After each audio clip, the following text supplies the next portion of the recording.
Hello everyone, thank you for joining. I will begin shortly.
All right, thank you for waiting. We're going to start now. I'm your host. My name is Philip Oziel, and today I'm going to be presenting Salesforce API Fundamentals. So welcome everyone from around the world. Thank you for joining. Good morning, good evening, wherever you are. Today's session is going to be dedicated to Salesforce APIs.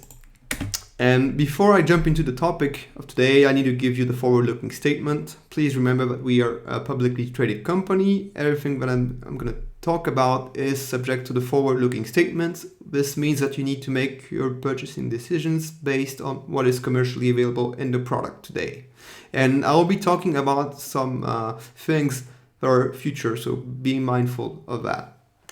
All right, that being said, here's our agenda for today. We're going to be talking about the Salesforce API landscape. So I'm going to give you a tour of the most common APIs. I'm going to talk about the different use cases and their purposes.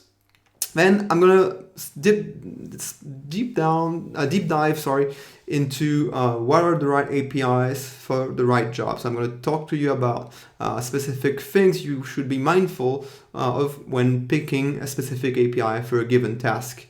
So that will help you pick the right API. And I will conclude with a section dedicated to looking forward. So that means a tour of the API features or features related to APIs that are going to come to the platform and around the platform in the future. All right, let's start our tour of the Salesforce APIs. And the thing what I want to jump into first, before even talking about a specific API, is things that are common to the multiple APIs that are part of the Salesforce platform. Now, there are tens of APIs that are available on the Salesforce platform, but they have some things in common. And here I've tried to list all of those. The first thing is that all APIs require authentication. So there are different authentication methods, but at some point, your authentication ties you to a specific Salesforce user, whether you actually enter some credentials or whether this is a technical user, whether it's OAuth or something else, you need to be authenticated before accessing those APIs. Also, because we operate on a multi-tenant environment, we do have some limits on what you can do with the different APIs. Now, those limits are not always the same depending on the different APIs that you use, but there are always some limits. The reason why we have those limits is that the principle behind multi-tenancy and the fact that customers share certain hardware among different Salesforce org is that whatever you do on your org, it shouldn't impact the other customers that are on the same hardware, on the same servers. So these limits are here to guarantee that you won't do anything stupid to basically slow down everybody's org, to put it simply. Now, whatever API you use, these APIs are also specific to your org. And the reality is that these APIs are mapped to metadata of your org. But the metadata of your org is specific to your org. You can customize it, you can add fields, you can create new custom objects, you can rename things. So those APIs reflect the changes that you apply to your metadata. For example, if you create a new custom object, this will create new APIs tied to that custom object. Now, finally, one important bit of information regarding the use case of APIs is that these APIs are meant to be used generally outside of the Salesforce platform. So, for example, when you talk about APIs such as the REST or the SOAP APIs, they're meant to be accessed by default outside of the platform, meaning that you cannot access them, for example, from within the Apex, Visualforce, or Lightning Web Components or Aura. There are certain hacks, but I will not discuss those hacks in this presentation. Keep in mind that these APIs were meant for integration with third-party applications mainly. Right. That being said, let's jump now into the landscape of the APIs. So there are many APIs that constitute the Salesforce platform, and this is not even an exhaustive view here, but I've listed the most popular ones here. And today we're going to have to make some choices here. We're not going to be able to cover all of these APIs, so I'm going to focus on just a few, which are the ones that you may use the most commonly. So we're going to focus on the SOAP API, the REST API, custom APIs, which include custom SOAP and REST endpoints, bulk API, streaming API, and the user interface API. The other ones, which are specific to industries or chatter, analytics, marketing, or metadata and tooling, or more for more advanced use cases. So they're definitely not for everyone.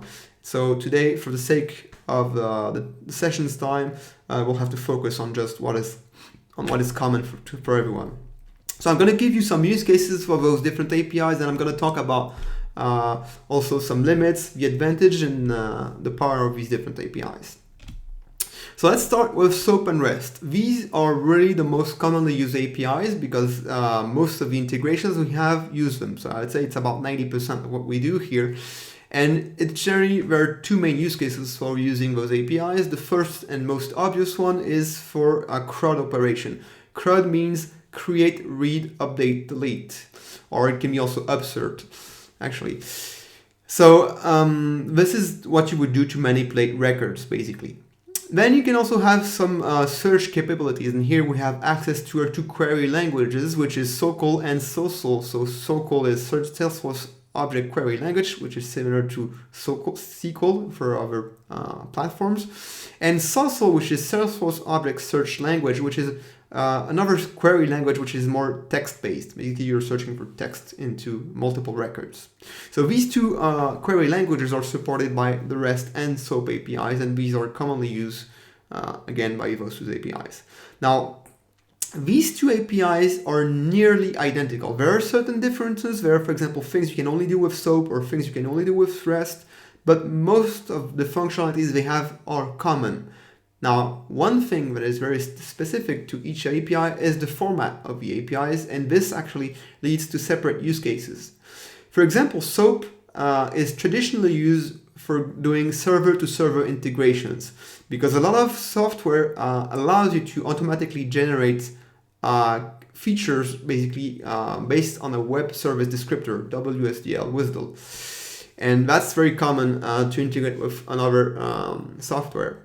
Now, however, when you want to build user interfaces or clients, you tend to use REST because REST is simpler and it supports multiple formats, including JSON, which is way more easier to parse when you're doing anything that is web related, basically. So keep in mind those two things because, for example, SOAP doesn't have any JSON support. SOAP is XML only. Now, from my experience, we tend to use mostly REST, but there are certain use cases where SOAP is also useful. Now, this is the two most common APIs. They're great, they're really good, but they have some limits. So you have to take this into account, and I'll talk about certain specific use cases which cannot be covered by those APIs later. Now, there are a whole range of APIs that are available to manipulate all sorts of record types and objects, but sometimes you don't have enough with the basic APIs here. So what we have enabled since some time is the capability for our developers to create custom endpoints written in Apex. And we have exposed a set of specific annotations which lets you create your own endpoints, whether it is for SOAP or REST. And that's pretty powerful because you can write whatever you want in terms of business logic behind this. As long as it doesn't take too long to respond, you can fit a lot of things there. Now, one drawback of creating custom REST and SOAP endpoints is that this implies maintenance. And I'm going to propose to you an alternative to custom REST and SOAP endpoints later on with the Composite API, and you'll see why sometimes it's better to actually chain multiple API calls instead of writing your own endpoint. Because the code that you write is code that you'll have to maintain over time. So be mindful of that. Here I've given you an example of a REST endpoint. I'll get back to that later on when I do a little demo of this particular feature. Now, I mentioned the Composite API just earlier. That's something that is specific to REST API and that is very powerful. It allows you to chain multiple REST API calls inside a single HTTP request. So you can add up to 25 calls inside a single HTTP call, and in those 25 calls you can make up to 5 queries, whether it is SOQL, social, or other type of queries. That's great because even if you do 25 API calls in that single request, it only counts as one API call because it's only one HTTP request. So that's a great way to limit your API limit consumption. And also it has a way better performance because instead of doing 25 round trips with the server, you're only doing once. So the traffic on the network is way lower and the response time is better. So that's something also that is very convenient. And I think the Composite API isn't visible enough. So I hope if you take something from this session, remember this Composite API because it's very powerful. All right. There's also another API that doesn't get enough credit, I think, but it's also very powerful. It's called the User Interface API, or the UI API in short. That's something that is powerful because it allows you to return a lot of things with a single HTTP request or a single call. This API, by the way, is based on the REST standard, and it allows you to get in one REST call metadata and data together. So depending on what you're doing, for example, you can get object properties, field properties, layout information, or even list view information combined with records or list of records depending on what type of API you're calling. And this is great when you want to create custom user interfaces because the data that is returned by those API calls is the result of administration configuration. So for example, if you're customizing a record view, you're going to call the same user interface API, but you'll get different responses depending on your layout configuration. Or for example, if you're querying a list view, depending on what your admin or users have configured in your list view, you'll get specific columns or record information depending on filters and columns that are displayed. So this is very powerful because these different endpoints can be customized after being deployed based on the admin work. All right. That's it for the first round of APIs. We're going to jump now into a demo, and I'm going to talk to you about these different APIs and show you how they work in action. So for that, I'm going to jump to something else. I'm going to jump to my Postman client here. Postman is a little tool here, which is very convenient when testing HTTP requests, basically. So it's very good for REST. Today I'm going to show you all sorts of REST APIs. I'm not going to show you SOAP SOAP could be tested also with Postman, but here I'm going to focus solely on REST for the sake of time. Now, before launching this Trailhead Live session, what I did is that I authenticated against the Salesforce platform, and I fired this specific request here, which also has a set of pre-entered properties. I'm not going to show you those values because they're credentials, but basically I've requested a no-auth token, and I've sent a bunch of information like a password, a client ID, a client secret, which is mapped to a Salesforce connected application. With that, I got back a access token that I'm going to reuse across my different API calls. Now let's jump into our API calls. So the first API call that we're going to do today is the REST API call, which allows us to retrieve a specific record. And you'll notice that the first thing you have here is the instance domain. So this is a variable here that is in Postman. It is mapped to my particular demonstration org, which is a developer edition in particular. And then the rest of the structure here is getting different to my specific REST endpoint. One thing that is important is that these REST APIs are versioned. So here I have another parameter which is mapped to version 47, which is the currently deployed version, which is winter 20. When we're going to switch over to spring, we can switch that to number 48, which is for spring 20. Now I'm looking into S objects, which are my different objects deployed on my org, and I'm retrieving an account object with this specific ID. This is an HTTP GET request, and I've pre-configured a set of headers. Now this one here is really important. That is my authorization, and it's mapped to a variable here which contains the access token that I got when I authenticated. And the other one is just the type of my request. Now if I send this particular request, it's going to hit my Salesforce org, and you can see here down there in the results that we have some object information, and you can see there are a lot of different things here which are mapped to actually my record here. All of that is the information that is retrieved from the Salesforce org. Now these fields here are permissioned, and the access to the object to this particular record is also permissioned.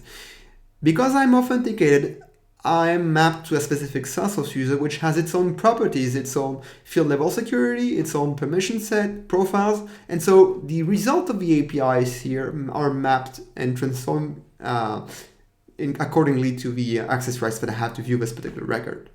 In my case, I'm an admin, so I can view anything, but keep in mind that on top of being authenticated, API calls are also subject to restrictions in terms of access rights. So that's the first API call I wanted to show you. That's the most basic thing you can do, retrieve a record from its ID. So remember here you have the object type and then the record ID. Now let's get into another use case. I mentioned that you can also do queries. And here that's another API call which is hitting another endpoint here called the query endpoint. This is the most simple way to perform a REST query. Or so-called query, sorry. And what you'll see here is that you have a queue parameter, which is mapped to a query, and here you have your query. Now, all the little plus here means that it's URL encoded, and these are normally spaces, but once I've entered those in a URL, they're transformed to be in the query. So this is just a simple query that will return ID and names from accounts, and it's going to fetch a range of accounts. Now, there is a limit to the number of records that I can get. This particular org is not full of accounts, so I'm not gonna hit that limit. But remember that the different API calls may or may not be paginated, and in particular this one is. So here in that case, I was able to retrieve all results. But if I had more than 1,000 records here, I would not see the full list view, and you will see that this done flag here would be set to false, meaning that I would have to query for some more records in subsequent API calls. So here that's just a list of our different records. You can see the names and IDs of those different accounts there. So that's for reading. Now, as I hit those APIs, I'm going to consume some limits. Now, one of the very useful API calls that we can make here is to retrieve the limits. This is another endpoint here which is going to tell me about my limits and the consumption of those limits. Now, there are a lot of limits on the platform. They have generally high numbers, but they're used for different purposes. And so if you scroll down, you'll see various features, including the daily API request, and you see that I made a couple of tests today, and I don't have my full API count. The more API calls you make, the lower this remaining number will be, and at some point it will be reset. Now, depending on the different API calls, you'll hit different limits, and when you hit the zero, you'll get some errors, and that's going to be a problem. I'm going to talk more about those limits and the design considerations behind those later on in the presentation. So far we've seen 3 different REST requests, which are all GET requests that allow you to view data. But what if I want to modify data? What if I want to call a custom REST endpoint? Well, let's jump into the next one. The next one here allows us to call a custom REST endpoint. And the way you can see that it's mapped to this Apex REST, I would say URL path here with something behind. Now the hello here is something custom. It's not part of the standard APIs. And this is actually calling a custom code here that is displayed on my screen now, which is based on Apex. This is a custom Apex endpoint, and this is created with a few annotations. The first one here is REST resource. This one here is declaring a custom endpoint, and it has an attribute here called URL mapping. The /hello here is what ties it to the URL I saw just before in Postman. And then for this particular custom REST class, I have several global static methods. Here I have only one for post, which are annotated with specific extensions. Now, when I'm going to do a post on this particular URL, I'm going to call this particular method, and I'm going to check for this particular parameter. So I'm going to return just a string in this particular instance saying hello name. Let's check it out. So if I go back now in my Postman definition, if I look at my body here, I have already entered a body in JSON, and I've provided a name which is Trailblazer. So if I send that request, I'll get a simple response, hello Trailblazers. Now, this is a really rudimentary call here, but you can do a lot of logic. You can call other Apex classes, and you can do a lot of processing with that. And sometimes you can just use the basic API, so you can go further with that with those custom endpoints. So you can create a lot of logic there. Do be mindful, however, of one thing: all the calls that are happening are by default in the same transaction. So there is a limited amount of time for which this particular request can be processed. Here, this one was almost instant. But as you add on a lot of logic behind, it can take a lot of time. And if you exceed the default 30 seconds, there's a chance that your request will time out and it will not proceed. So that's also another thing to consider when creating custom endpoints. Now, we've seen basic API calls. Let's talk about the Composite API now. Now, if you recall what I said earlier, the Composite API allows you to chain multiple API calls. So how does that work? Here I'm hitting the Composite API endpoint, and let's take a look at our body. Now, our body is written in JSON, and it's the first level here that we have is an array. This is an array of different API calls, and there are actually 2 API calls in this particular definition here. The first one is a post that will actually create an account object that is named sample account.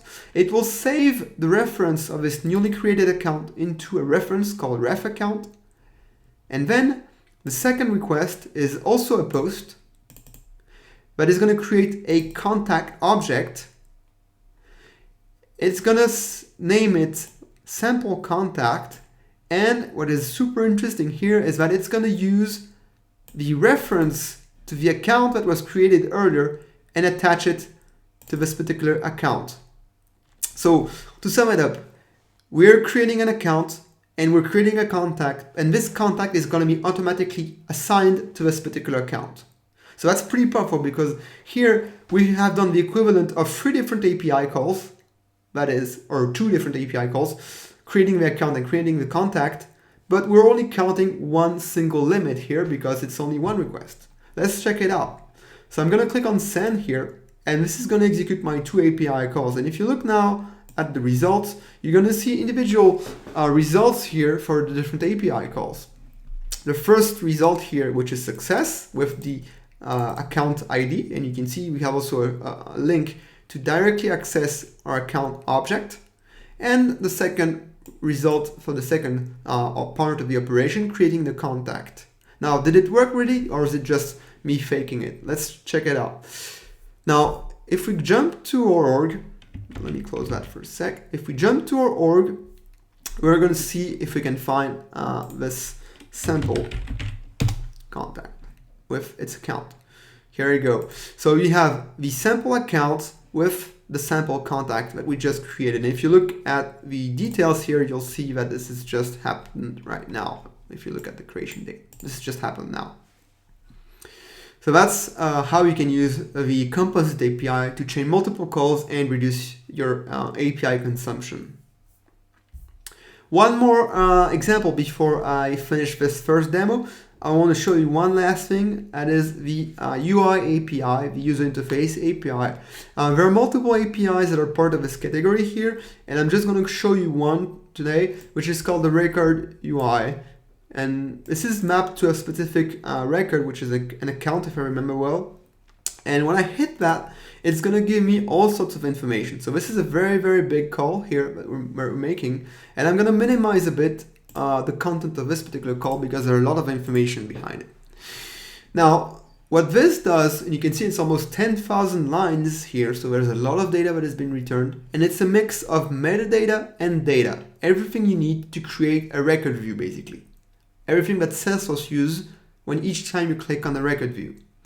There are information about the current state of the layout, which particular sections of the layout are expanded or visible.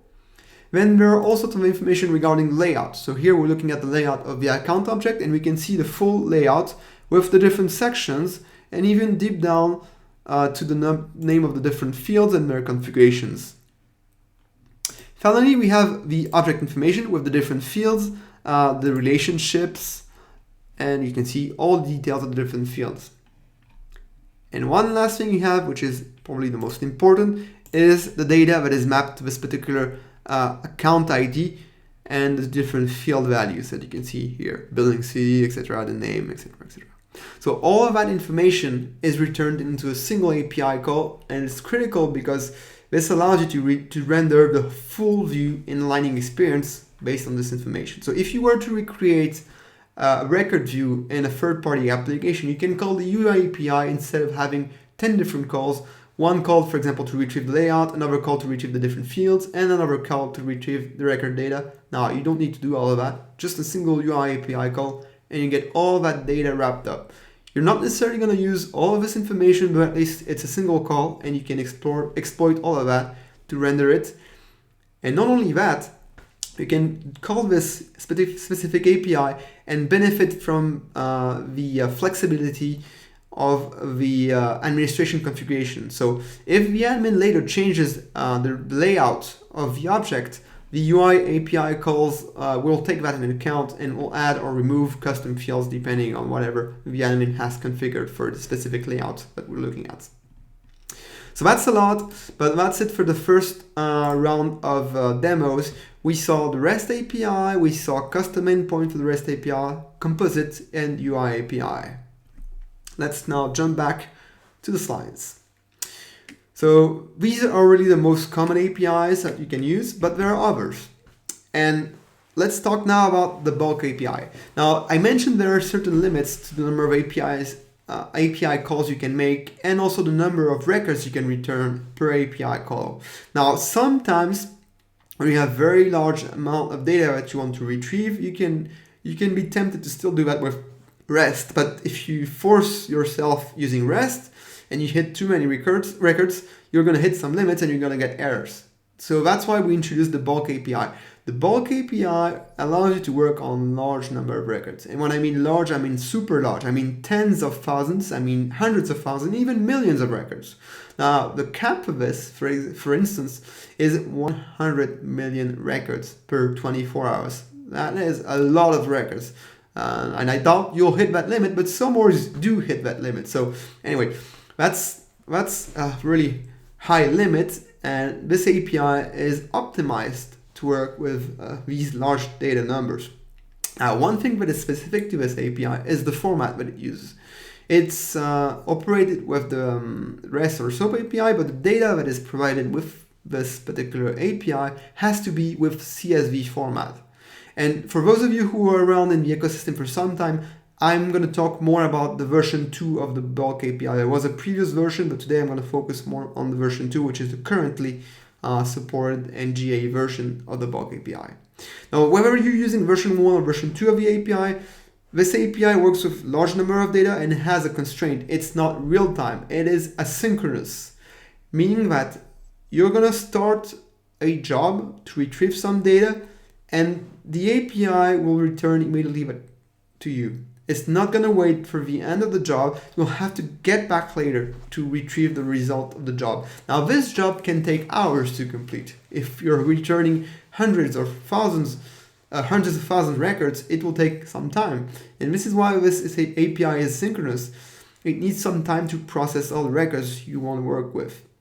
So more on that in the next slide. But main use cases for the bulk API, well, it's when you have to process large number of data, of records, and it's very good for batch processing. So when you have to do a lot of create, read, update, or delete operations for vast amounts of data. It's also very good if you want to extract and synchronize your data with third-party applications. So for example, if you want to do some analytics on the third-party platform and you need like a snapshot of all your accounts or all your leads, you can use the bulk API to extract all of this information in a specific database so that you can run a lot of analytics on that data outside of the platform, for example. It's also good if you want to do some backups. So if you want to back up your work outside of Salesforce, you can also use the bulk API to do that. And some of our partners do that. So they have to use the bulk API because retrieving all the records is quite intense. Now let's jump into how this works. I mentioned that the API is synchronous, so how does it work? Well, the bulk API works with actually 3 different calls. I'm really talking about version 2. The first API call that you'll make will configure and start a job.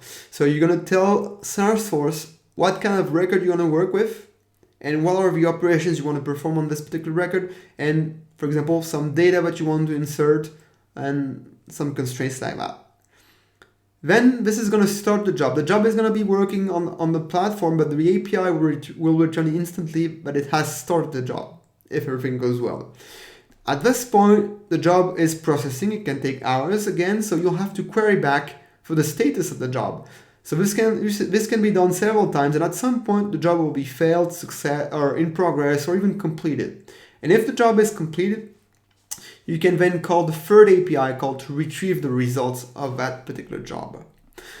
So that's remember that this operation can span across several hours. So it's not something that is instant. So it's very good when you have time. It's not something that is real time at all. Let's see in practice an example of the bulk API now. So I'm going to jump again to my Postman client here, and we're going to explore the bulk API version 2. If I can get my mouse back. That's interesting. My mouse just disappeared. All right. Anyway, that's going to be painful. All right. I'm going to try to do that with the keyboard. All right. So the first thing we need to do is to specify a job. And what we're seeing here is that there's a post URL on jobs ingest. And I really need my mouse back, sorry. Let me just kill the presentation for a sec. There we go. All right. So we're going to call this first API endpoint to create a job. And what this is doing is that it's passing some parameters in the body. Now, because we're actually creating several requests, this is called multi-part. It's a way to group several HTTP queries inside a single query. And you can see here we have this boundary tag here, which indicates that you have two different queries here. So each queries have their different headers and their bodies. Now the first query is the query that creates the job. The query is going to operate on the contact object. The format of this particular bulk API called is CSV, which is the default, comma separated values. And the operation that we're going to perform is an insert operation. Now, a single bulk API call is only for one object and one operation. If you want to do multiple objects or multiple operations, you have to divide that into multiple bulk API jobs. Now, after the boundary, there's the definition of my data that is going to be processed in my job. And you can see here, which is the content of my bulk API specified in CSV, comma separated values. Now, we can have different options. So it's not necessarily comma, it can be semicolons, it can be tabs, or multiple formatting options. But the idea is that there's a delimiter and we have those different values. Now, this is a very simple example. I only have 3 rows that I'm inserting. The first line here are the columns or the field names, first name, last name, and title for my contact object, and the values down there. So that's not an ideal use case for the bulk API. If you just insert 3 objects, or 3 records, sorry, you wouldn't use the bulk API. But here I'm going to stick to that just for the purpose of the demo. So that's how it works. Multi-part query. First part of the query is defining your job, and the second part is specifying the data that is being processed in your job. So if everything goes well, I'm going to insert 3 different contacts mapping those different field values here. So that's the first part of the operation. I'm going to send that. It's going to configure my job. It's going to start it. So I'm going to send this. Let's go. And you can see here in the result that my operation has completely is uploaded and the job is starting. Now, the next step is to check the job status. So this is pretty quick. Oops, sorry, I forgot one thing.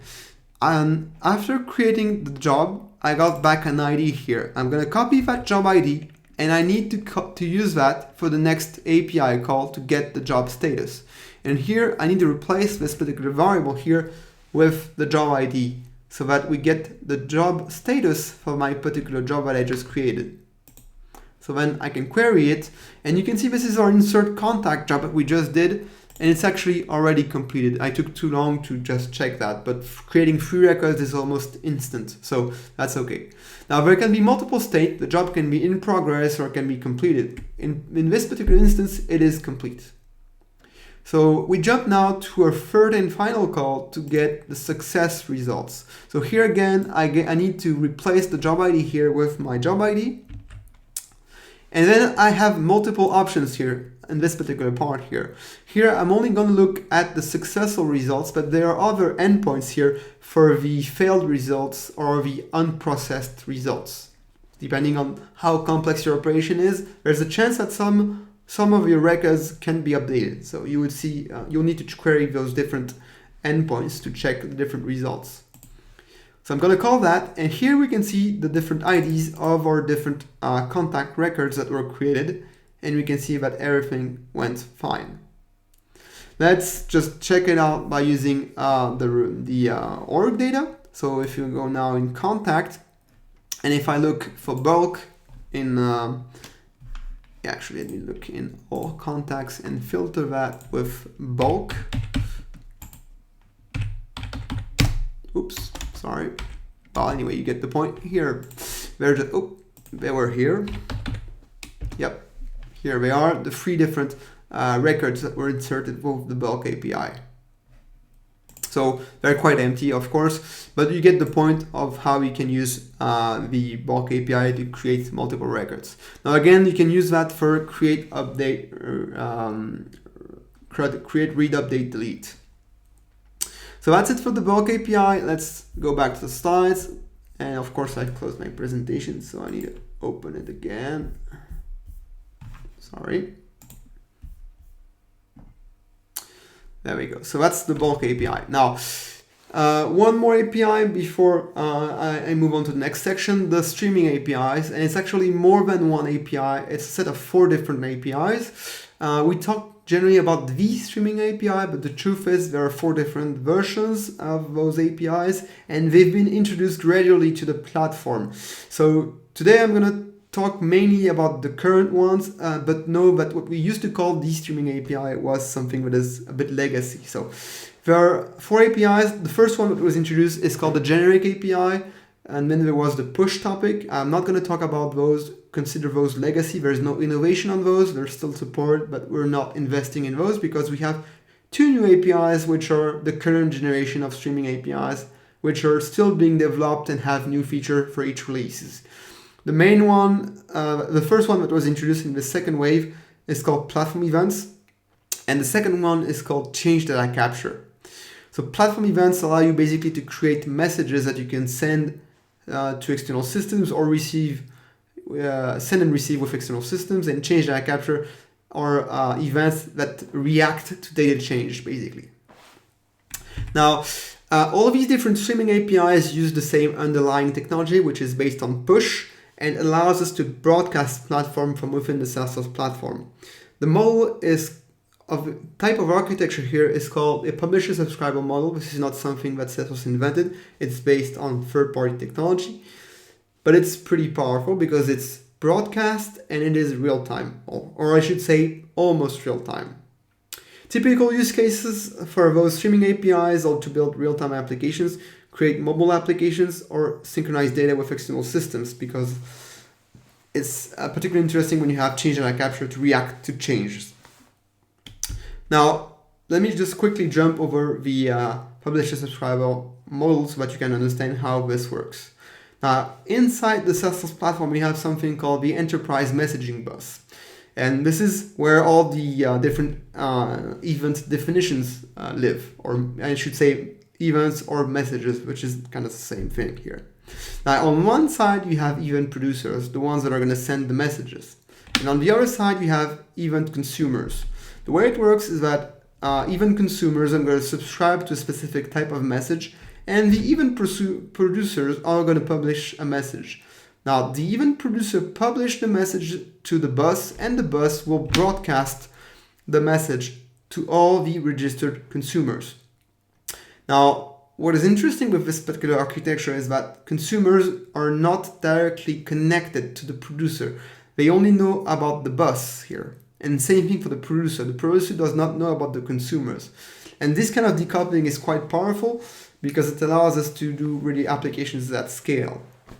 So I could give you a whole talk just on this particular subject, and in fact I already did present a few sessions. So if you're interested in learning more about the streaming APIs, I advise that you look on the Salesforce blog or on our different video channels. There's a lot more resources on this particular subject.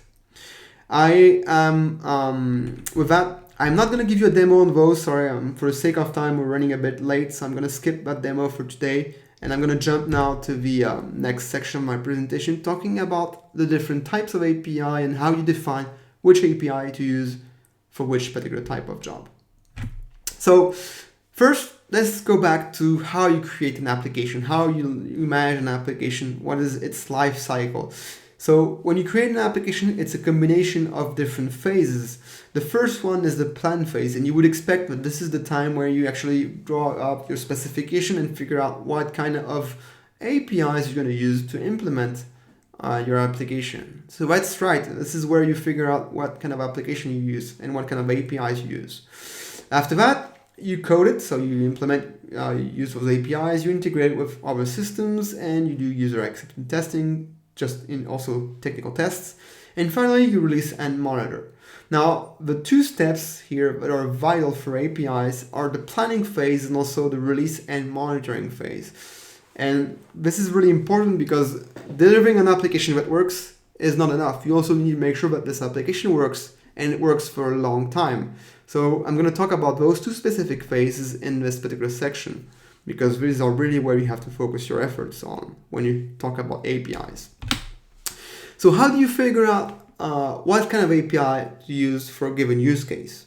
Well, there's a set of different factors that will guide you to pick an API or another. The first one is the user experience that you want to deliver.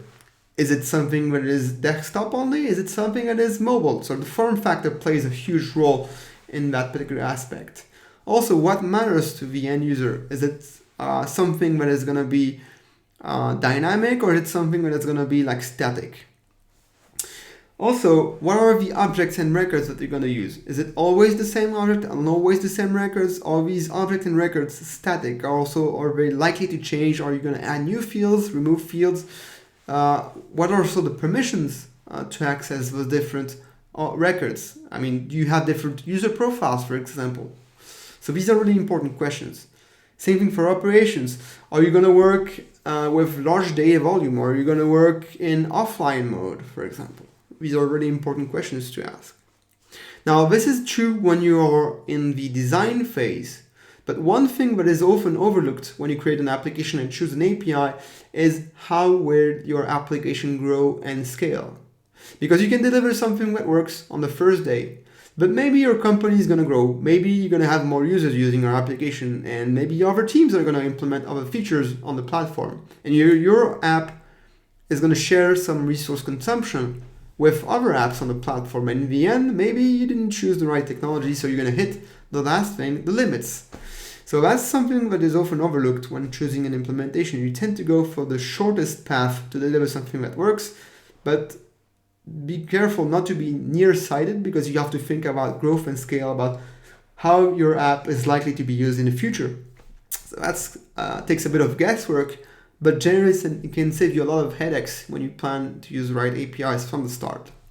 So really that's important, that's the last part. Really make sure you pay attention to the type of limits your resources or your apps are consuming.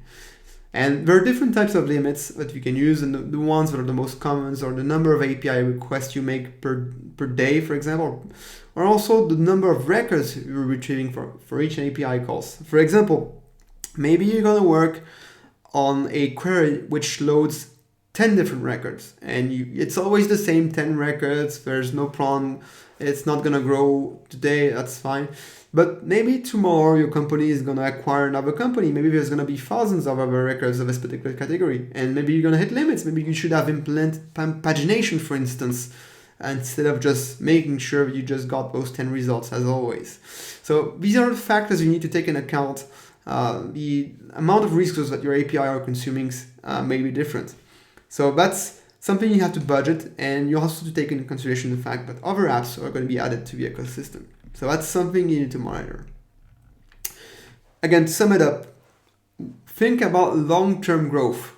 It works today, that's fine, but will it scale tomorrow? Is it something that is going to work tomorrow? And what is the cost for today if you work a bit more, use another API which is maybe a bit more complex to handle, rather than fixing something in some sort of emergency mode when the thing is burning and you have hit the limit. So that's something you really have to think of. Consider it cost-wise. And finally, last piece of advice I want to give you is that it's not because it works today, but it's going to work tomorrow. So you want to make sure that you monitor the consumption of those limits from day to day or in time over time, so that you're not getting hit by these API limits errors. Because once it happens, it can be very ugly, because it's going to impact all of your different applications. So you want to know that in advance, that you're getting near your limit to start a project to refactor your applications before it's too late. So that's really critical here. Now, looking forward, so we saw the different APIs, and there are plenty of those, but sometimes you need even more, and sometimes you need to integrate with third-party systems. With that, you can use the power of MuleSoft to integrate the Salesforce platform with external systems. You can also use that to unify your data. So you can mix and match external APIs with Salesforce APIs. You can even create your own custom endpoints. So that can be also an alternative to custom REST and Apex endpoints. That's actually pretty powerful here. I was supposed to give you a demo. I'm going to take a few minutes. I'm probably going to end late, but I'm going to take a few minutes just to show you how you can quickly create an endpoint with MuleSoft. So let me just do that now. I'm going to switch to my browser here. I'm going to show you a quick example of how we can use the power of MuleSoft. So here I have my MuleSoft environment. Oh, sorry, I just need to reopen my my flow designer, and I will show you very quickly how you can create a custom API endpoint with just a set of clicks. So this was supposed to be open before. I apologize for the delay. It takes a bit of time to load first. And in a few seconds, we're going to be seeing our API. Okay, this is not the one I wanted to show you, sorry. I'll need to go back to my list, sorry. Yep, that's the one I want to show you, sample APIs. Bear with me a few seconds. So in this particular example, I've created a sample endpoint that I can call, and this is just an HTTP endpoint with /hello. And the MuleSoft endpoint designer is just based on clicks. So the way it works is that you can add cards and you can change them pretty much like you could build a process or a flow in Salesforce. The first card here creates a HTTP listener that is going to be deployed on a server. And if I hit with a post request this particular hello endpoint, this is going to take some data in and pass it to the next card. Now this next card is called data weave, and it's a way to transform data. Now my first call here was taking a name parameter and I'm injecting that into something that is another payload. So I'm transforming this data into something else. And in this instance, what I'm doing here is that I'm adding a few other fields like a name and a site, and I'm creating basically a Salesforce account. So I'm just transforming this data with sample drag and drop with pre-entered values and dynamic values. Like for example, this name here is an expression that maps hello with the name that was provided by my previous call, the HTTP input from the other request. Finally, here I'm using another tile here, which is a connector. Now the MuleSoft is great because it's shipped with a whole range of connectors which are pre-built. This is the particular connector that integrates with Salesforce REST APIs. It allows you to create records. There are other connectors with other third-party applications. So for example, if you want to send an SMS, you can use another application to fire an SMS. If you want to call a Tableau integration, you can do that. If you want to call any third-party application, basically you can even create your own connectors. And this is just very simple to use because I just have to input the type of record I want to create and provide values for those records. Here I just taken the account that I've inputted in the previous tile, and I'm just inserting that record here. Now if I deploy and test my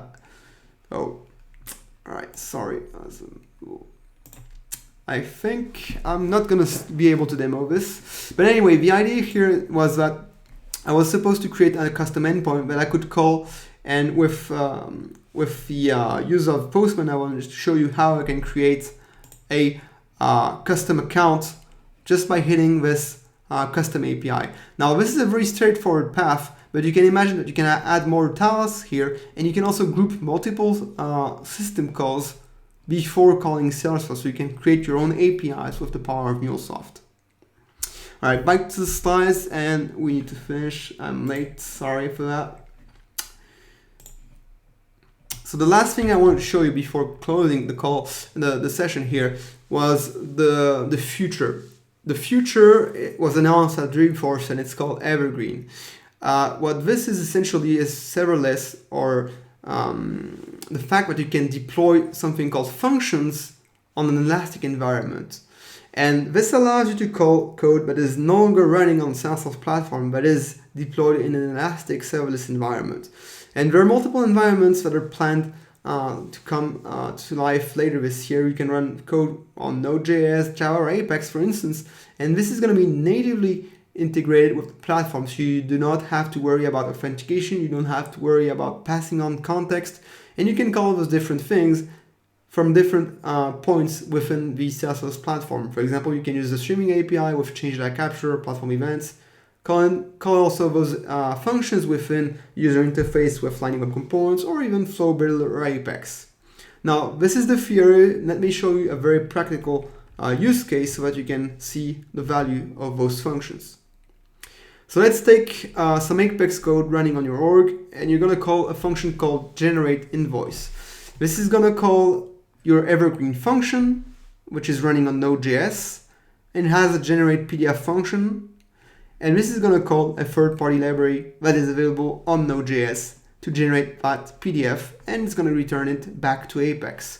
So you can see here that without having to manipulate, without having to do all of these integrations, you're gonna be able to call applications or libraries built with third-party technologies very easily. And all of that, the value of Evergreen and functions is that all of that is going to be seamless, and everything that is running on Node.js will not consume API calls because it's running on a different environment, which is elastic, and it is working as functions as a service. It's no longer something that is on a multi-tenant environment, but is license-based with governor limits, for instance. So that's a whole different model, and this will revolution the way we think about API consumptions and limits. That's really the future. So stay tuned for that. It's not for tomorrow. It's going to happen gradually this year, and we should see the first versions available in beta and pilot later on during the year. With that, I need to conclude now. So I think I've given you a whole tour of the most commonly used APIs, and I've given you specific use case, limits, advantages and drawbacks of specific APIs. I've given you an overview about how to plan ahead and pick the right APIs for the right type of jobs, whether you're going to use them in a specific way or not. And I've also given you another piece of advice is don't rest on your laurels. Once you have created an application, make sure that you monitor its consumption over time so that you don't get any bad surprise when you hit the limits. Finally, stay tuned for product updates, in particular about Evergreen. This is going to be big, so you're going to hear a lot of updates before and after Trailhead DX, which is coming in later on this year. So hopefully it'll be available for you to test soon. With that, thank you.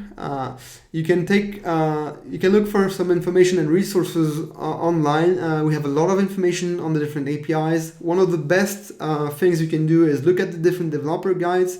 There are developer guides for each and every API, so specific developer guides for SOAP, REST, bulk, UI, etc. There's also a very good Trailhead module that you really want to do. It's quite short.